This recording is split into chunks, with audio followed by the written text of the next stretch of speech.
Boa noite, amados, graça e paz do Senhor sobre a tua vida, sobre a tua história. Para nós é um privilégio, um prazer tremendo estarmos juntos em mais uma celebração ao nosso Deus. Que você possa ter uma grande expectativa no teu coração daquilo que o Senhor vai fazer nessa noite na tua história. Nós estamos aqui na terça de avivamento para recebermos uma palavra que vai impactar o nosso coração, gerar fé nas nossas vidas, para que possamos caminhar de forma vitoriosa. Por isso, eu quero iniciar nesta noite com uma ilustração maravilhosa para as nossas vidas. Essa ilustração, ela fala acerca de uma casa. Uma casa, é lógico que é uma ilustração fictícia, não é algo que ocorreu realmente, você vai ver a partir daquilo que nós vamos estar lendo aqui. Diz a história que um belo dia de sol, uma pessoa estava caminhando, quando de repente ela sente a brisa suave do vento, ouve o som maravilhoso dos pássaros naquele bosque, e ela vai caminhando, quando ela avista de longe uma linda casa, uma casa que ela nunca antes tinha visto.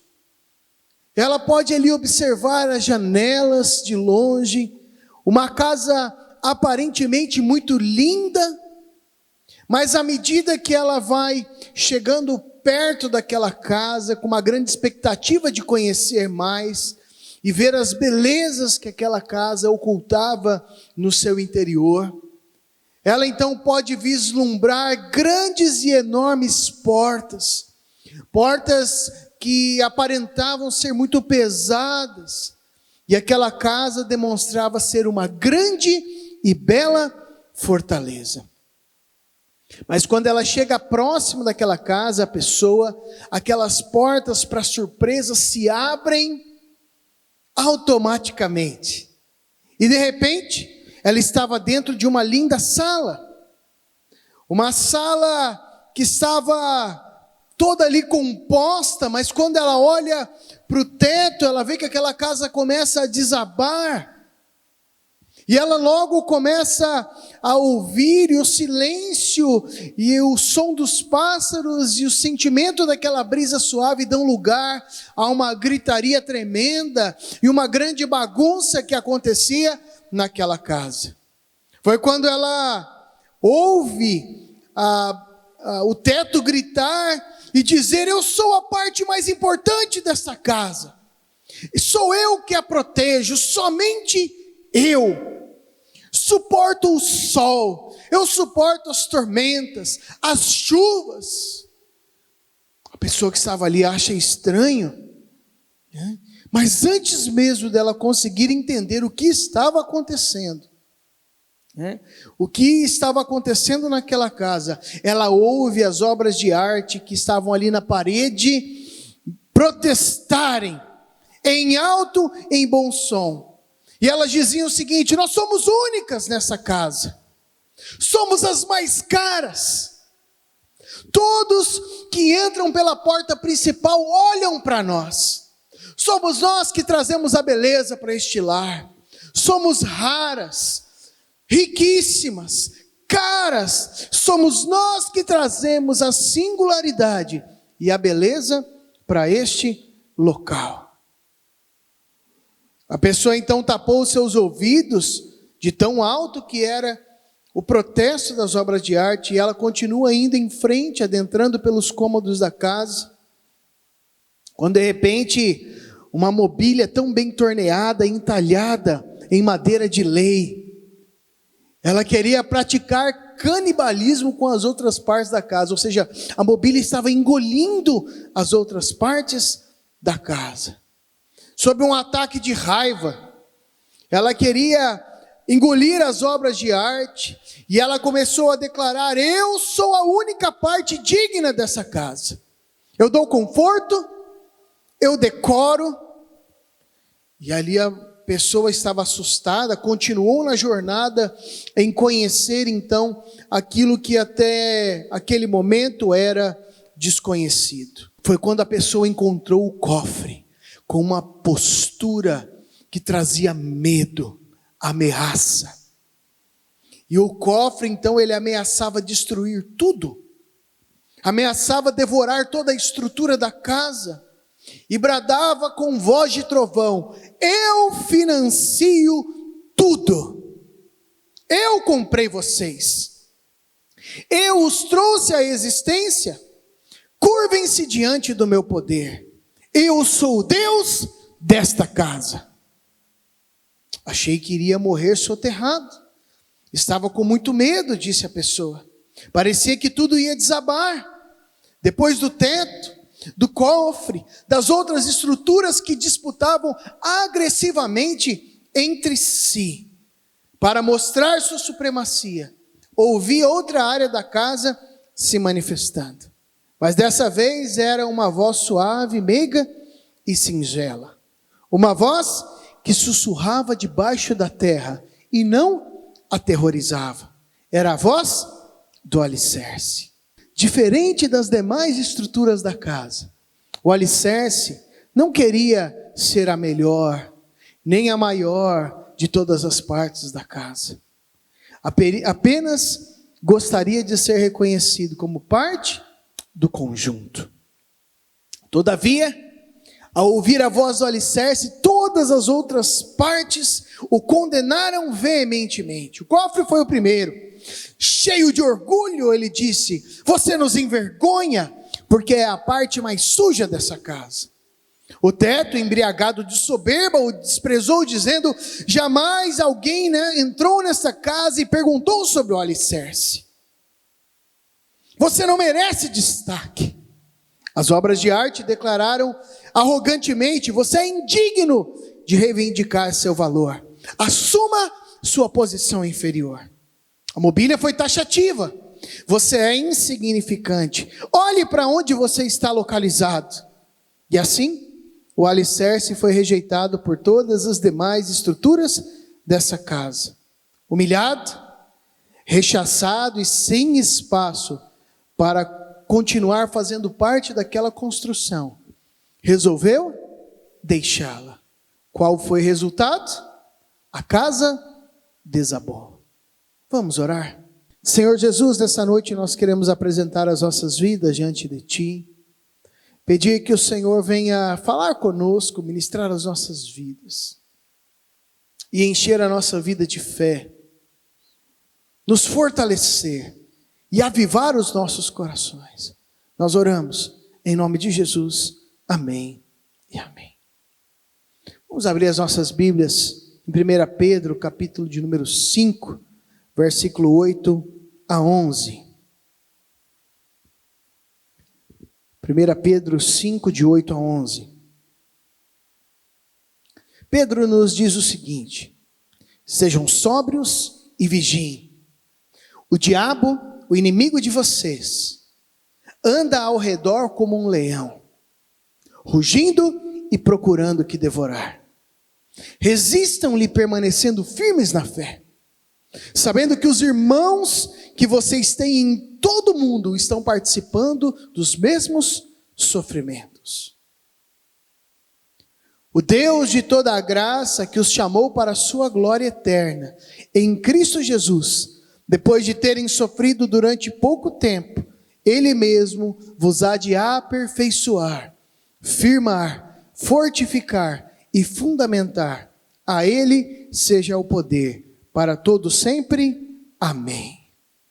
Nessa noite eu gostaria de trazer uma palavra para os nossos corações. O tema desta palavra é firmes na fé. Você pode repetir comigo? Diga: firmes na fé. Amados, nós precisamos neste tempo entender o Deus a quem nós servimos e firmar as nossas vidas no alicerce genuíno que é a presença do Senhor Jesus, a palavra de Deus, a nossa fé alicerçada em Cristo Jesus. Como nós vimos nessa ilustração, Cada parte da casa gostaria de ser reconhecida e a melhor, quando na verdade o alicerce, parte tão importante quanto as outras, foi deixado de lado. E a casa veio à ruína, desabou. Muitas vezes, quando começamos a passar por lutas e dificuldades, a nossa casa começa a desabar, quando não deveria ser assim. Nós, como discípulos de Cristo, se nossa vida, nossa fé está alicerçada no Senhor, ou seja, a base da nossa família é o Senhor, nós deveríamos passar sim pelas lutas, mas firmes na fé. E eu quero nessa noite aprender junto com Pedro algo importante para a nossa caminhada diante deste texto. Olhe comigo o versículo de número 8, que nos diz assim: sejam sóbrios e vigiem. O diabo, o inimigo de vocês, anda ao redor como um leão, rugindo e procurando o que devorar. Resistam-lhe, permanecendo firmes na fé, sabendo que os irmãos que vocês têm em todo o mundo estão passando pelos mesmos sofrimentos. Em primeiro lugar, o diabo, ele quer devorar a nossa fé. Eu não estou aqui para ficar falando acerca do diabo, querido. Mas este texto nos mostra claramente que o diabo, ele anda ao nosso derredor, porque a palavra de Deus nos garante que ao nosso redor estão os anjos do Senhor, nos guardando e nos livrando de todo mal. Os anjos do Senhor acampam-se ao nosso redor, nos livrando. Então o diabo, ele está ao derredor, rugindo como leão. E aqui há uma figura muito interessante para as nossas vidas. Ele não é o leão. O leão da tribo de Judá é Cristo Jesus. Mas diz o texto que ele está como um leão rugindo. Se você for para a natureza analisar o leão, por exemplo, quem caça dentro de uma manada é a leoa. E o leão, ele ruge para apresentar então o seu território. Mas essa figura de linguagem utilizada aqui por Pedro faz referência a um leão que está velho já. Um leão que já tem perdido as suas forças, mas que nem por isso deixa de ser perigoso. E quando nós vamos para a natureza, um leão que já foi expulso do seu bando, ele não é mais o chefe do bando, ele não tem as leoas para caçar por ele, então está velho, já com seus dentes caindo. E você vê na natureza que um leão velho, e longe do seu bando, ele começa a rugir, tentando enganar ou confundir uma presa fácil, para que essa presa durante a noite se assuste e porventura ele consiga então devorar a sua presa. E Pedro nos utiliza para nos exemplificar esta figura, a figura de um leão. Isso não significa que o inimigo ele é totalmente frágil e não nos oferece perigo, mas nos mostra que a nossa vida precisa estar alicerçada, para que quando o inimigo rugir, fizer barulho, não nos pegue desapercebidos, ou não nos confunda acerca do seu barulho. E o texto nos fala sobre isso, sobre nós sermos sóbrios e vigiarmos, porque o inimigo ele está tentando nos confundir. A sobriedade, ela vai justamente na contramão da embriaguez.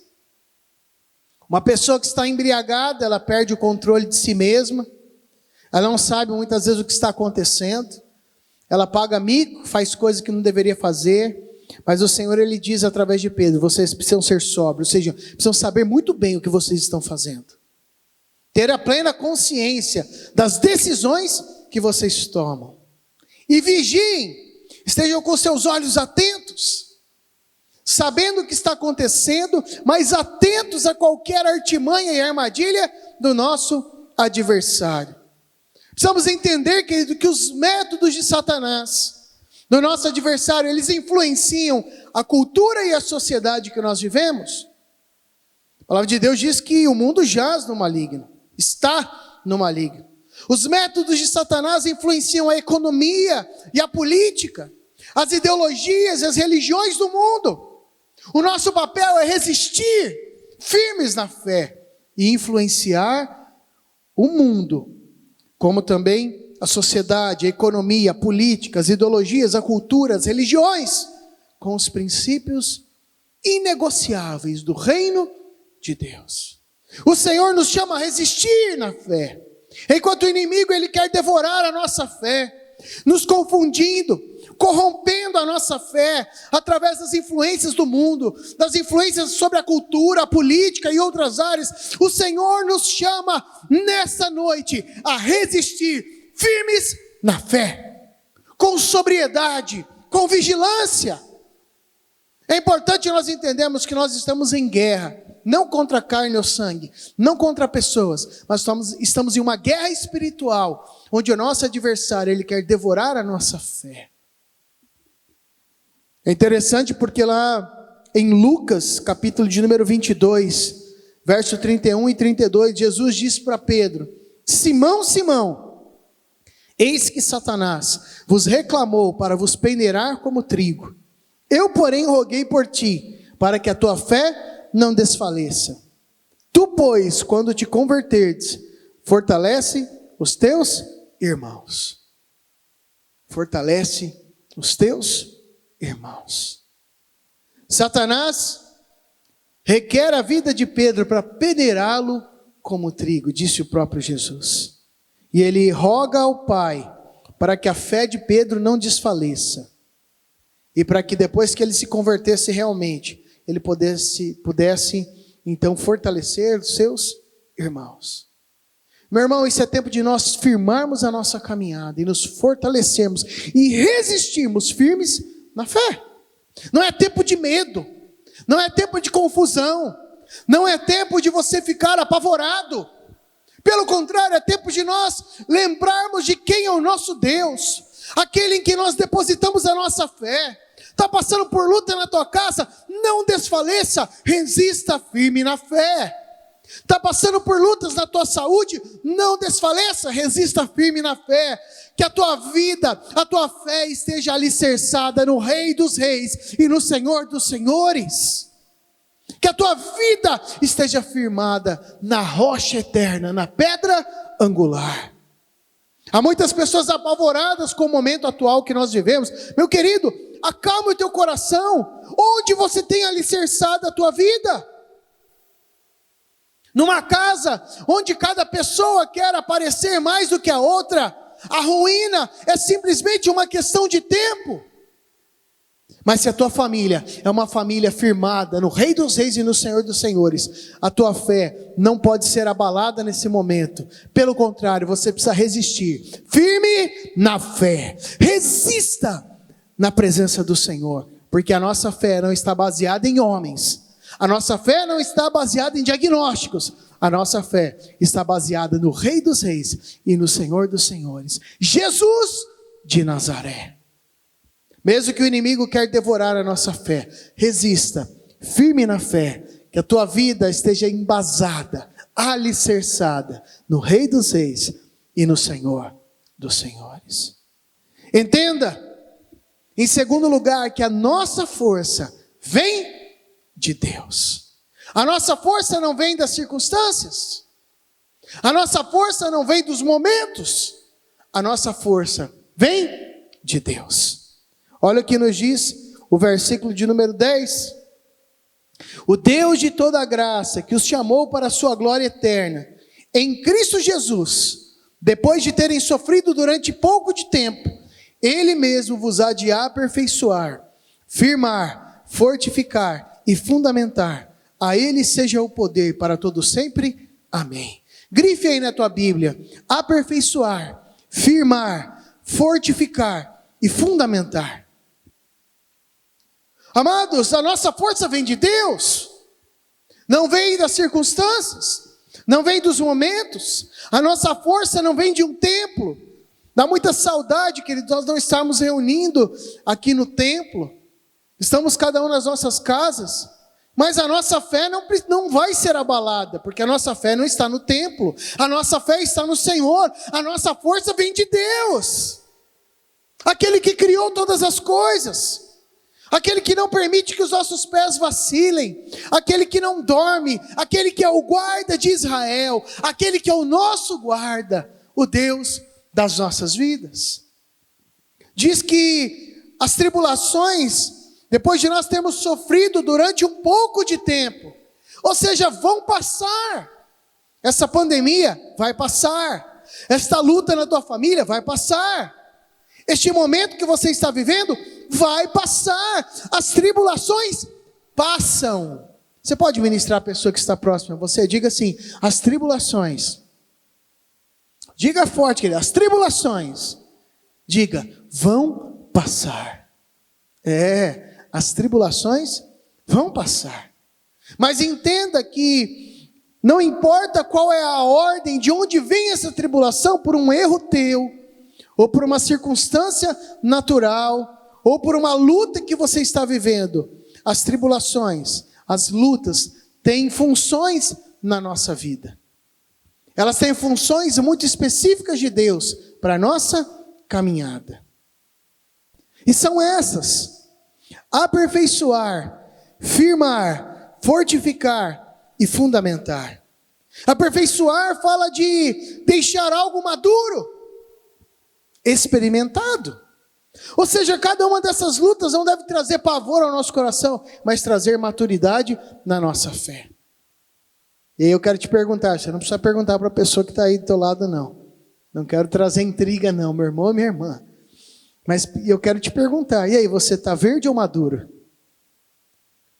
As provações, as tribulações têm o papel de amadurecer, trazer maturidade para as nossas vidas. Aperfeiçoar a nossa caminhada.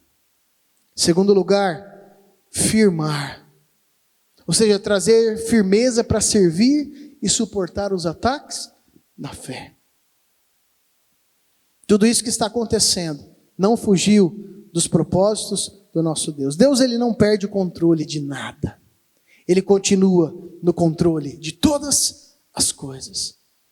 Aproveite, querido, este tempo para crescer e amadurecer na tua fé, na presença do Senhor, para que você possa se fortalecer e se firmar para suportar cada vez mais os ataques à fé, para fortificar, ou seja, receber forças para amar, para resistir às pressões do dia a dia, sermos perseverantes na prática do bem e mantermos sóbrios e vigilantes na presença do Senhor.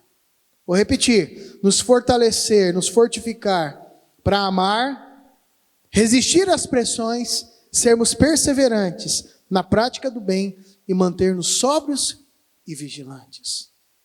É bem verdade que você vai encontrar muitas pessoas neste tempo de crise, buscando a face do Senhor. Talvez pessoas que até duvidavam já da existência do Senhor, diante da luta, começam a clamar a Deus. A tribulação, ela tem este propósito de trazer fortalecimento, fortificação. E em quarto, fundamentar, ou seja, nos fixar sobre o fundamento que constrói a vida, Cristo Jesus. Aperfeiçoar, firmar, fortificar e fundamentar as nossas vidas em Cristo Jesus. Eu não sei quais são as lutas que você tem passado, e nós não estamos aqui para menosprezar o teu problema e a tua luta, mas também não para ampliá-lo, mas para te fortalecer na fé e dizer que tudo isso vai passar, mas dizer que você precisa firmar a tua caminhada em Cristo Jesus e confiar nele, porque ele tem o controle de todas as coisas. Quero te convidar neste momento a fechar os teus olhos e apresentar a tua vida diante do Senhor. Talvez você tenha passado por lutas, por dificuldades, e nós queremos orar.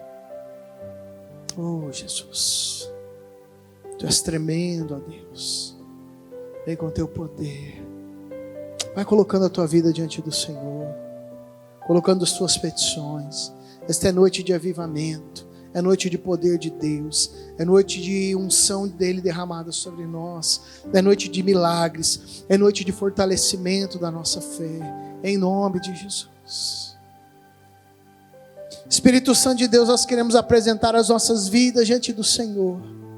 Sabemos que o nosso adversário está tentando nos confundir, nos influenciar, nos desviar da fé, devorar a nossa fé, mas nessa noite nós queremos nos fortalecer em Ti, repreender toda ação do maligno e declarar que nós confiamos plenamente, nós confiamos totalmente em Ti, Senhor. Tu és o nosso Deus, o Senhor jamais falhou, jamais foi pego de surpresa, por isso nós recobramos a nossa fé, e nós declaramos a nossa confiança em Ti, Senhor.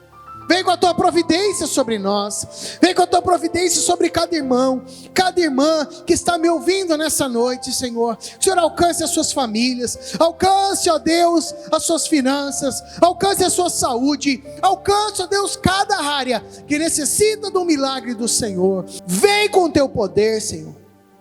Vem com a Tua unção e age, move com poder e com graça, Senhor.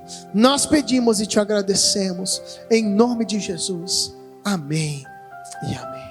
Que Deus te abençoe, meu irmão e minha irmã. Que você seja fortalecido, fortalecida na fé, pela graça do Senhor Jesus. Que você seja inundado pela presença do Senhor. Estenda suas mãos, vamos receber a bênção. Que a multiforme graça de Deus, que o perfeito amor de Deus, o nosso Pai, que a comunhão e a consolação do Espírito Santo repouse sobre a tua vida, hoje e sempre. Amém e amém. Que Deus te abençoe, meu irmão e minha irmã. Vai na paz e na graça do Senhor Jesus.